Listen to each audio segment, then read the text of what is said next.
Wtorek, 6:20, dzisiaj dla odmiany z rana. Słońce.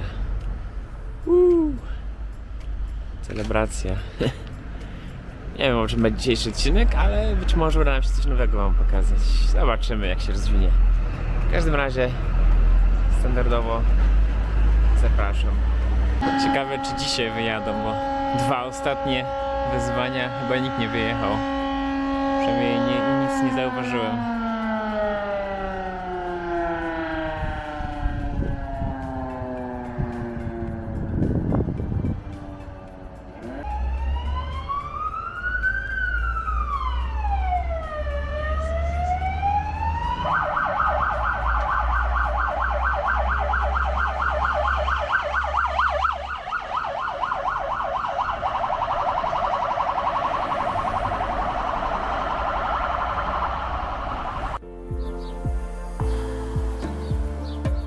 Wyszło w końcu słoneczko, ciepłe popołudnie.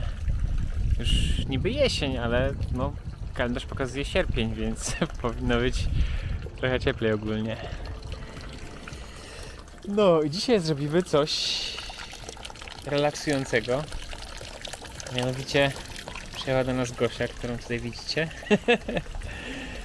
I pokaże nam, jak układa kamienie. O, Jeska przybiegła pokibicować. Generalnie mówisz, że każdy kamień ma jakąś swoją oś, tak? Jakiś swój punkt równowagi, gdzie się go da postawić w takiej nieoczywistej pozie. Tak jest. Niektórzy myślą, że to jest oszustwo, że używany jest klej, ale jak widać, zawsze można znaleźć dosyć nietypowy kawałeczek. Jeden stoi na drugim. Nie sądzę, żeby mi się udało od razu postawić ten trzeci, ale zawsze można próbować. Już z 3 kamieniami jest to dosyć bardziej skomplikowane. Trzeba znaleźć odpowiedni punkt równowagi już dla 2 kamieni jednocześnie, czyli ta oś troszeczkę się zmienia, ponieważ waga kamieni się zmienia. Znaczy nie zmienia się waga kamieni, ale w układzie wspólnie mają tą wagę troszeczkę inną. No. To jest takie zabawne uczucie, kiedy są na przykład już 2 kamienie, kiedy czujemy, że one nam lecą. Wydaje się, że to jest niemożliwe, żeby ustawić jeden na drugi. Nie każdy kamień też się da, to prawda, ale jest to dosyć zabawne uczucie, tak jakby nagle te kamienie faktycznie czujemy, jakby się przykleiły. Bardzo zabawne.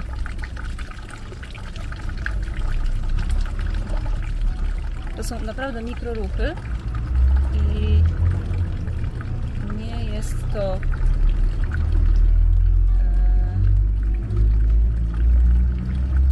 proste, szczególnie na początku, ale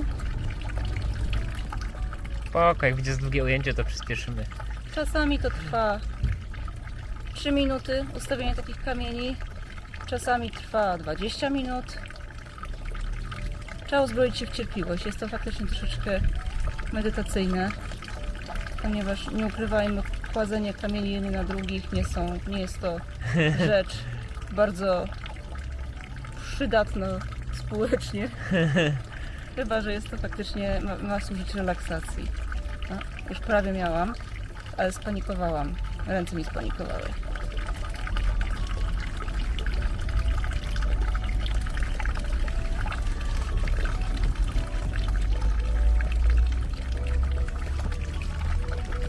Jesteśmy już bardzo blisko.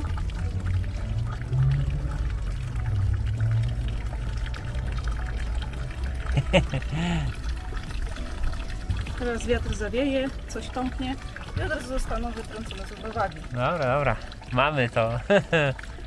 Widzę, że to nie jest... No, dwa kolejne. 2 kolejne, nasze już spadły. Te już spadły. Stały na tym kamieniu, możemy znaleźć sobie teraz inny, żeby nie było, że zawsze znajduję te, które mają rowki. Dobra. Ten jest bardziej gładki, więc najpierw możemy spróbować znaleźć jeden. Im dłużej też się próbuje to zrobić, to osiągnąć, to później jest troszeczkę łatwiej. No. Czyli generalnie limitem jest tyle, ile się uda nam w 2 ręce wsadzić. I Tak? tak i nie, jeżeli te pierwsze 2 kamienie są dosyć stabilne, czyli faktycznie jest jakiś rowek i faktycznie się troszkę ten kamień zaklinuje, można pobawić się w większą ilość. Ale no faktycznie jest to raczej ograniczone do 2 rąk. Bardzo mi przykro, ale Przypomina mi to, jak kiedyś kalibrowaliśmy układy do kryptografii kwantowej. Generalnie musieliśmy znaleźć takie ułożenie, gdzie mieliśmy stabilną polaryzację, a światłowód tą polaryzację modyfikował cały czas, więc Tak. nie było to jasne do końca, jak to trzeba robić, ale mieliśmy takie 3 pętelki i każdą z tych pętelek żeśmy ruszali, kręcili, żeby nam się rozdzielała na krysztale dwułomnym odpowiednio w jedną stronę i w drugą stronę. To tam było trochę łatwiej, bo stół optyczny jednak jest stołem optycznym.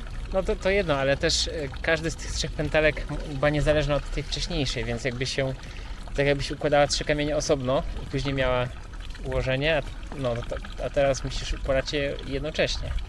Tak jest. No ten jest, powiem szczerze, dużo trudniejszy, dużo bardziej skomplikowany, ale tak jak mówię, bardzo mało jest kamieni, z którymi nie da się popracować. Przynajmniej z doświadczenia, jak się uparłam, to byłam w stanie postawić jeden na drugim. Jak się wystarczająco dobrze uprzemy. Dobra, to znaleźliśmy 7 punktów równowagi, on jest dosyć taki kształtny, czyli raczej będę szukać gdzieś tutaj tego punktu równowagi dla drugiego. Będzie bardziej, wydaje mi się, widowiskowy niż pierwsza para. Jeśli się uda oczywiście. Ale też od tego wszystko zależy. No. I moja zabawa właśnie z polaryzacją zmierza do tego, że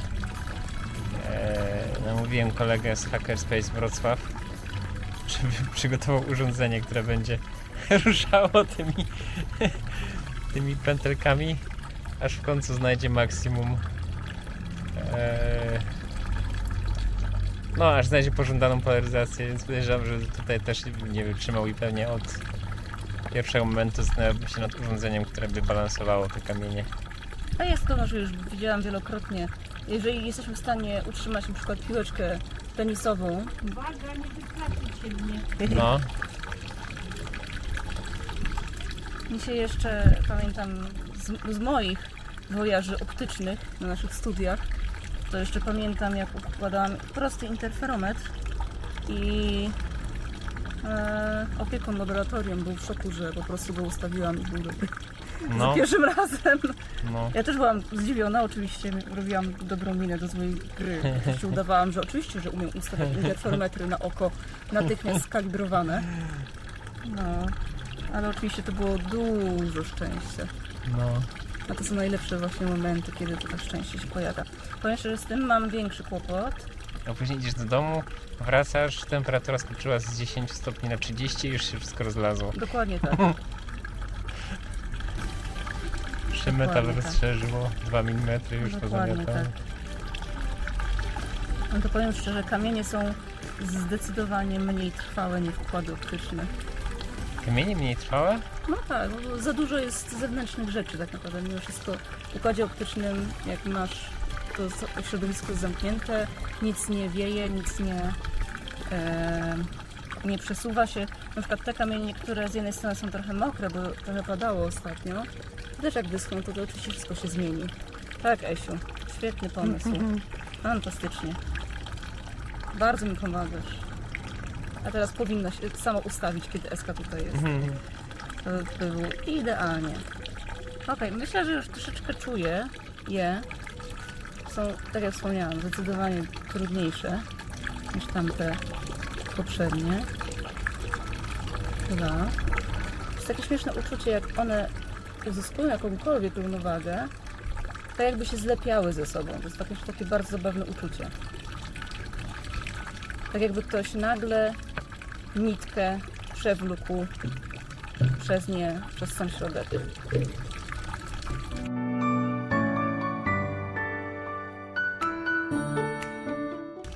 Się uparłam koniecznie na to, a może po prostu nie powinnam się upierać.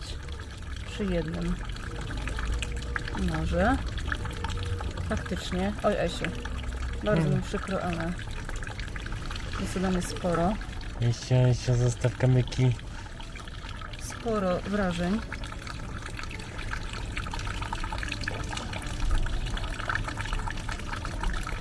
Tak jak mówię, determinacja. Dużo wolnego czasu. Może jednak spróbuję inną.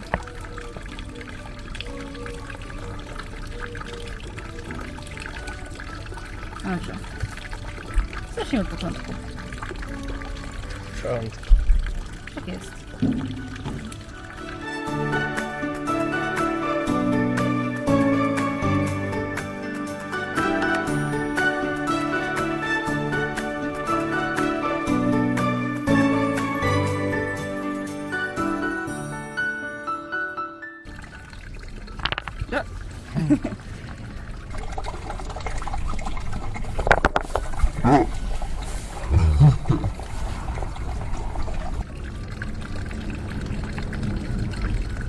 Przynajmniej widać, że nie używamy kleju.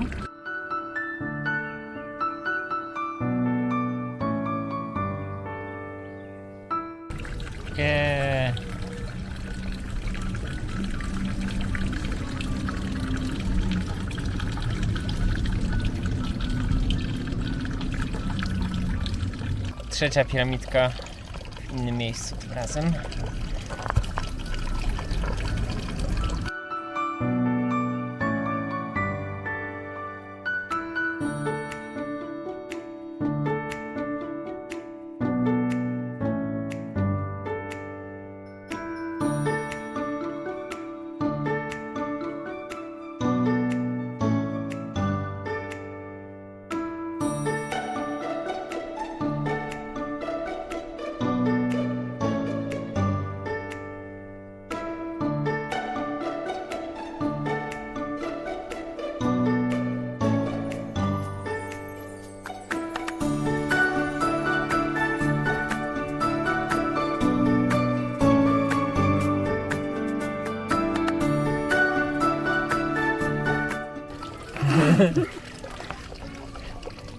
Jak się ten ruch w szachach nazywa? Roszada? Roszada, tak. Można też nazwać utratą cierpliwości.